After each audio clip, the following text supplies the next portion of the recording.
Setiap manusia di seluruh dunia tentunya sangat familiar dengan istilah arwah gentayangan. Apalagi untuk orang-orang yang tinggal di negara dengan budaya okultisme yang kuat seperti di Afrika dan Asia. Arwah gentayangan digambarkan sebagai roh orang mati yang masih berkeliaran di muka bumi ini dengan agendanya masing-masing.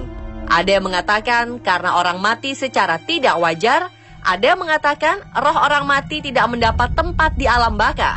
Bahkan ada yang mengatakan roh orang mati yang ingin balas dendam. Namun dari semua pendapat tersebut, belum tentu semuanya benar, tergantung pribadi masing-masing yang menilai. Dan berikut, On The Spot merangkum berita-berita tersebut dalam kisah arwah gentayangan.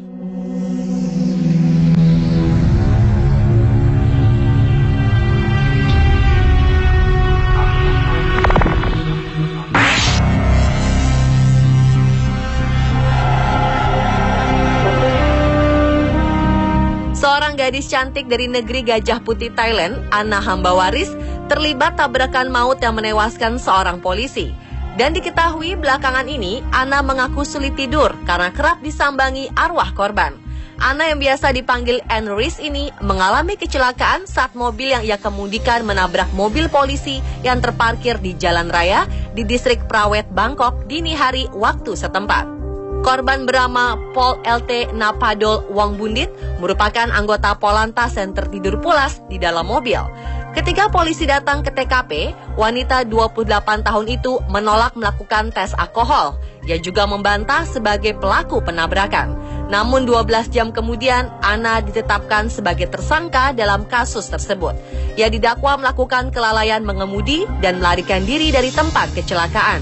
Saat Anna menghadiri upacara kremasi korban, salah seorang pelayat mengalami kesurupan dan arwah yang merasukinya mengaku sebagai polisi yang tewas dan menyuruhkan nama Anna. Melalui orang itu, arwah polisi tersebut meminta keluarganya untuk memaafkan Anna.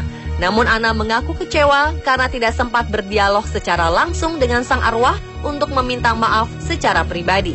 Meskipun demikian, ia mengaku lega sebab korban memaafkan dirinya. Namun sejak malam setelah menghadiri upacara kremasi itu, ia mengaku sulit memejamkan mata karena masih memikirkan kecelakaan itu. Saat ia tertidur, ia bermimpi tentang kecelakaan itu dan berada dalam mobilnya bersama dengan jasad. Dalam mimpi itu pula, ia bangun dan mengatakan sesuatu kepadanya. Namun ia tidak mengingat secara persis apa yang dikatakan jasad tersebut dalam mimpinya.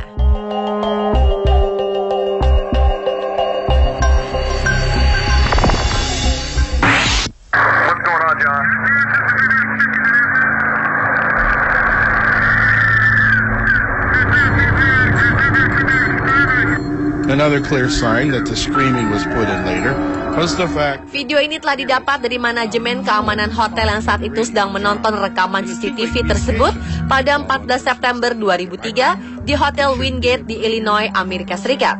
Suaranya terdengar pada latar belakang rekaman. Menurutnya hal tersebut bermula saat orang-orang yang menginap di hotel mulai menyatakan keluhan padanya karena kerap kali mendengar kebisingan berupa suara menjerit keras yang datang dari lantai 2, terutama mengarah pada kamar 209. Tidak ada yang mengetahui asal dari suara tersebut. Namun setelah diperiksa lebih lanjut, mereka menemukan bahwa selama bertahun-tahun beberapa keluhan dari suara-suara aneh tersebut memang datang dari kamar nomor 209.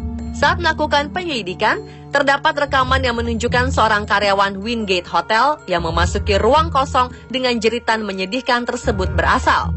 Sang manajer yang terdengar beradu pendapat dengan karyawan yang memeriksa mendesaknya untuk menunggu hingga polisi tiba, namun ia tetap menyelidikinya. Lalu sosok bayangan putih kemudian terlihat pada kamera CCTV, terlihat meninggalkan ruangan dan berjalan menyusuri lorong. Dan pada saat memasuki ruangan, pria itu menemukan furniture yang terbalik dan karpet yang sobek di dalam kamar, namun tidak menemukan adanya seseorang di sana.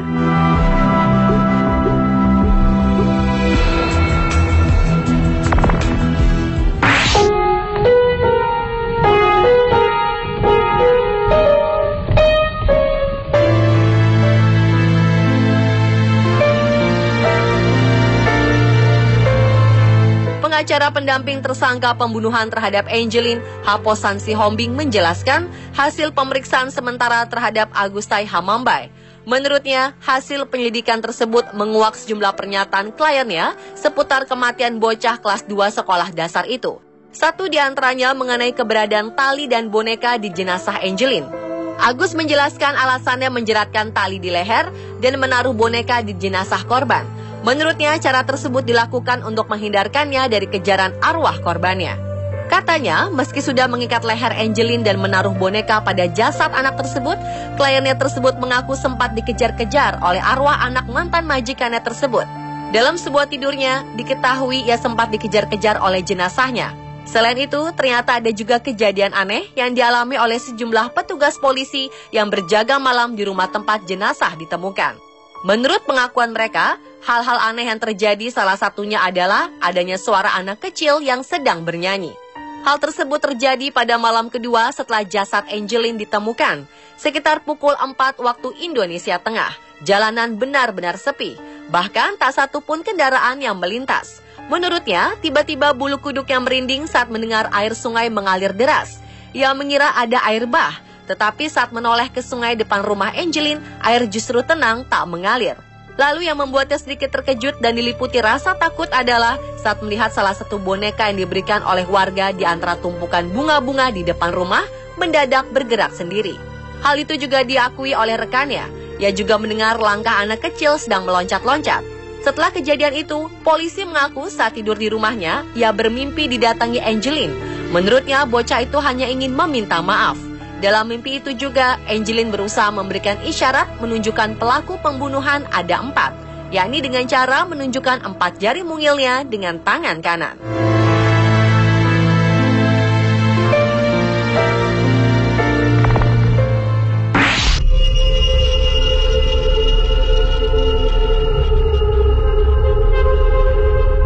Pasca tewasnya Siska Yofi di Jalan Cipedes Tengah, Kecamatan Sukajadi, Bandung, pada 5 Agustus 2013, kisah mistik pun bermunculan dan menjadi buah bibir di kalangan warga sekitar.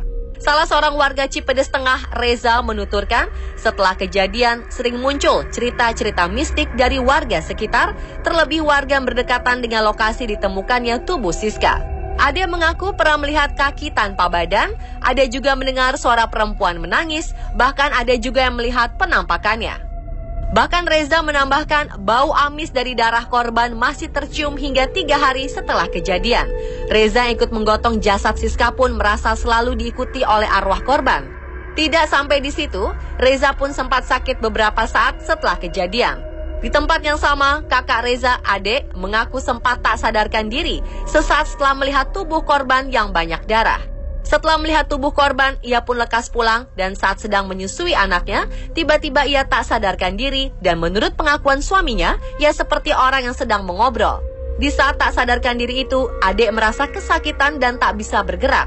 Dan secara tiba-tiba, ada bisikan ke arah telinganya yang menanyakan sesuatu seperti bertanya mengapa tidak menolongnya. Lalu suara bisikan tersebut berubah menjadi tangisan. Namun hal tersebut pun sirna setelah sang suami menyadarkannya.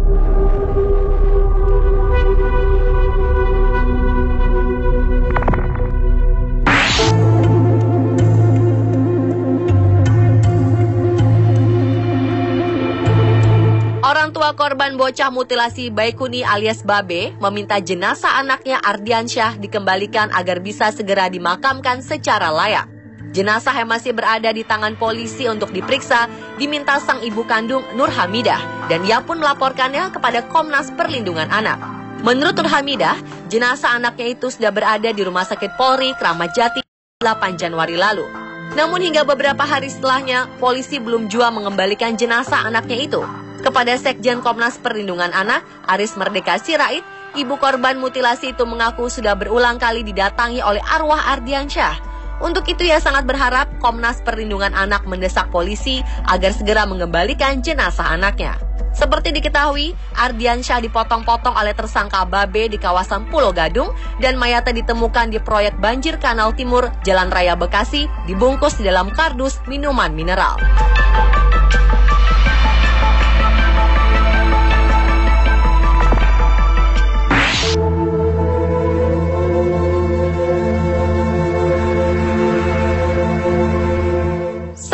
pengusaha bernama William Henry Harrison Wooster meninggal pada tahun 1919 di usianya yang ke-79. Namun masyarakat sekitar berpikir arwahnya dan arwah 2 dari 6 anaknya masih menempati rumah yang dibangun di Seymour Court pada tahun 1894 ini. Paul Sayerafa, sang pemilik rumah tersebut, saat ini mengaku kesulitan untuk menjual rumahnya karena hampir setiap orang mengetahui tentang cerita mistis di dalamnya. Diketahui, Paul telah lama berhubungan dengan kelompok paranormal yang ingin mengkonfirmasi keyakinan mereka akan adanya arwah gentayangan di rumahnya. Ia membeli rumah bergaya Queen Anne tersebut 15 tahun yang lalu dan hidup di dalamnya dan membuka restoran yang ia beri nama Carousel Gardens. Sejak awal, ia telah mengakui bahwa ia sering berhubungan dengan arwah Wooster dan putranya Horace. Namun Paul juga mengatakan jika ia merasa paling dekat dengan arwah putri bungsu Pak Wooster bernama Helena Ruth. Terlepas bahwa hal tersebut benar atau tidak, yang jelas rumah 3 lantai, bercat biru, dan memiliki fitur klasik ala rumah Queen Anne, termasuk menara besar tersebut, sangatlah menyeramkan. Selain itu, rumah itu memiliki 20 kamar dengan luas 9.000 meter persegi, dan kaca jendelanya masih asli memakai kaca patri.